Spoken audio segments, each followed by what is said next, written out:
Hello प्यारे बच्चों, कैसे हो तुम सब? होपफुली तुम सभी स्वस्थ और मस्त होंगे और इंतजार कर रहे होंगे हमारी आज की नई कहानी की। तो बिना देर करे शुरू करते हैं आज की कहानी।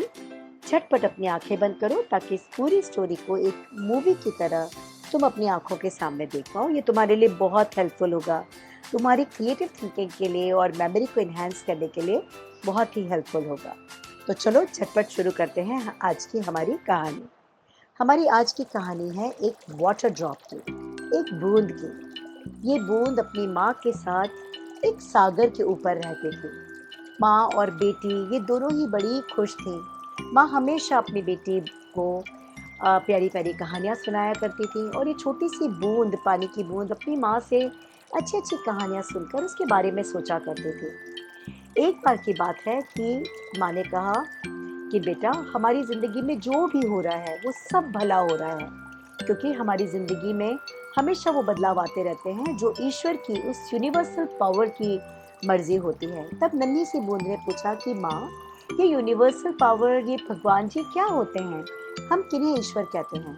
तब माँ ने बहुत प्यार से समझाया कि बेटा, ईश्वर यानी वो एक ताकत जो इस पूरी दुनिया को चला रही है और ये पूरी दुनिया उसके प्रोटेक्शन में है। वो हर चीज का ध्यान रखती है। नन्ही बूंद ने इतराते हुए पूछा, माँ, क्या वो यूनिवर्सल पावर मेरा भी ध्यान रखेगी? माँ ने मुस्कुराते हुए कहा, हाँ बेटा, वो यूनिवर्सल पावर हमेशा तुम्हारे साथ भी है। अगर तुम उसमें विश्वास रखो तो तुम देखोगी कि हमेशा वो तुम्हें अपने प्रोटेक्शन में रखेंगी और सब अच्छा ही अच्छा होगा। ये सोचकर नन्ही सी बूंद मुस्कुराने लगी। अब धीरे धीरे गर्मी का मौसम आ रहा था और एक दिन सूरज की किरणों से ये नन्ही बूंद तपने लग गई। तपते तपते ये एकदम गर्म हो गई, इसे बहुत ज्यादा गर्मी न लगने लगी।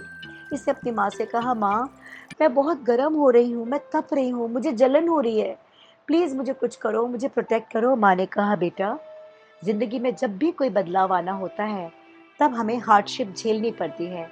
ये मुश्किल वक्त जो है इसे ईश्वर का नाम लेकर झेल जाओ और ये तुम्हारी जिंदगी बदल देगी।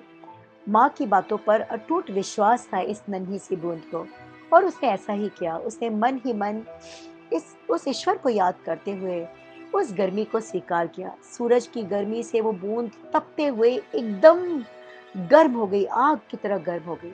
और गर्म होने के बाद उसके अंदर का जो खारापन था, क्योंकि ये दोनों समुद्र में रहती थी, इसके अंदर का जो खारापन था वो धीरे धीरे खत्म होने लग गया और ये बूंद धीरे धीरे भाप में बदल गई, बहुत हल्की हो गई। इसे महसूस होने लगा कि मेरा शरीर अब बहुत हल्का हो चुका है और मैं आकाश में उड़ पा रही हूँ।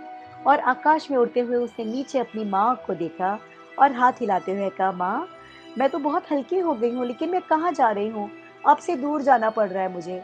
माँ ने हाथ हिलाते हुए कहा, मेरी बच्चे, अब तुम्हारा नया सफर शुरू हो गया है। तुम बिल्कुल मेरी चिंता मत करो और ईश्वर का नाम लेते हुए नई दुनिया में जाओ। और ईश्वर यानी उस यूनिवर्सल पावर को याद करते हुए बूंद आकाश में उड़ चली। ये बिल्कुल हल्की थी और उड़ते उड़ते उड़ते एक कमरे में, जिसमें मिट्टी के कणों पर और भी बहुत सारी बूंदें जो भाप बन गई थी वो बैठी हुई थी, वहां पे पहुंच गई। उन्होंने देखा कि ये कमरा थोड़ा काला काला सा था और इसमें और भी कई सारी बूंदें जो भाप बन गई थी उसमें बैठी हुई थी और सब आपस में बातें कर रही थी कि हमें तो पता ही नहीं चला कि इतनी गर्मी से हम भाप बन गई और अब हम इस रूम में आ गए हैं। ये रूम है बादल, और अब ये बादल जब चलेंगे और जब बादल ठंडा होगा हमें फिर से जमीन पर जाना होगा बारिश के रूप में।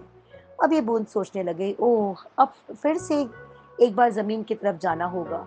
अब बूंद को फिर से चिंता होने लग गई। अब तो माँ भी नहीं थी जो उसे समझा पाती।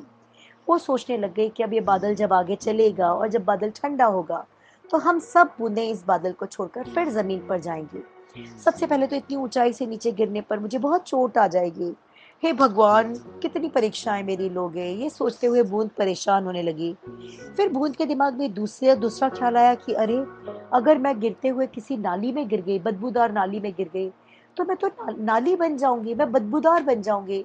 इतनी गर्मी तप और तपन सहकर भाप बनने का और इतना लंबा सफर तय करने का क्या ही मीनिंग हुआ अगर मैं फिर से नाली में गिर जाऊंगी और एक गंदा पानी बन जाऊंगी। हो सकता है मैं नाली में ना गिरूं, मैं पानी में गिरूं, पानी में गिर के मैं मिट्टी में गिरूं, तो मिट्टी में गिर के तो मैं कीचड़ बन जाऊंगी, मैं और मटमैली और गंदी हो जाऊंगी। ना ना, मुझे कीचड़ नहीं बनना।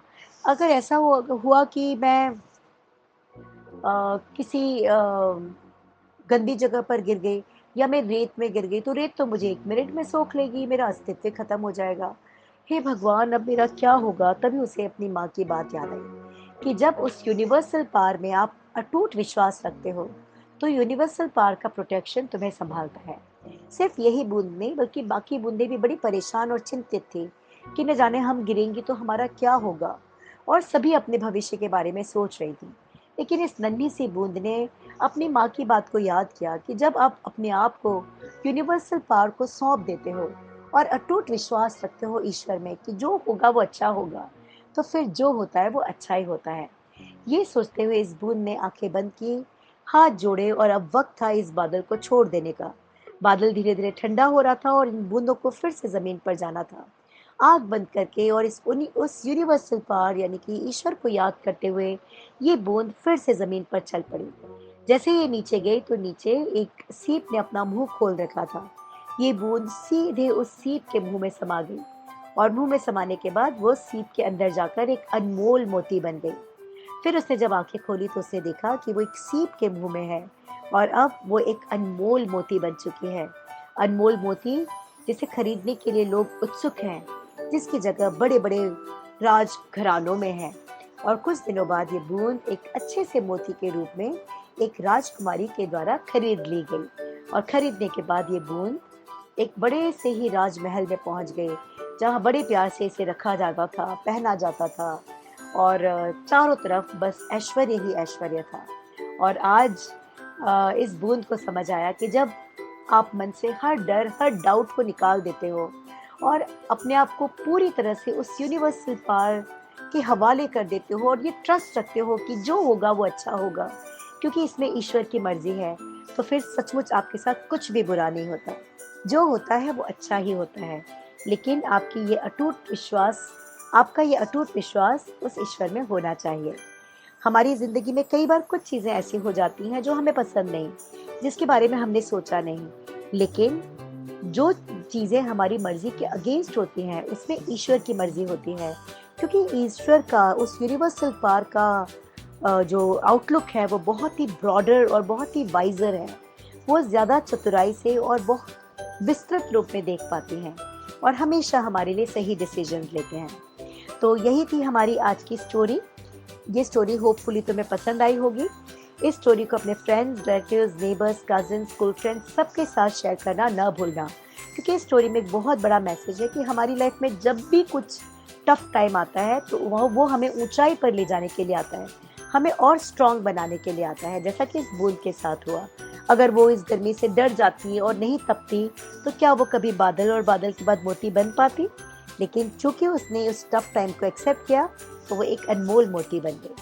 तो इसे अपने सारे फ्रेंड्स के साथ शेयर करना, हमारे चैनल को झटपट सब्सक्राइब कर लेना, बेल आइकन को हिट कर देना। कल मिलते हैं फिर से एक नई स्टोरी के साथ। तब तक के लिए ढेर सारी ब्लेसिंग्स के साथ good night, take care, bye bye.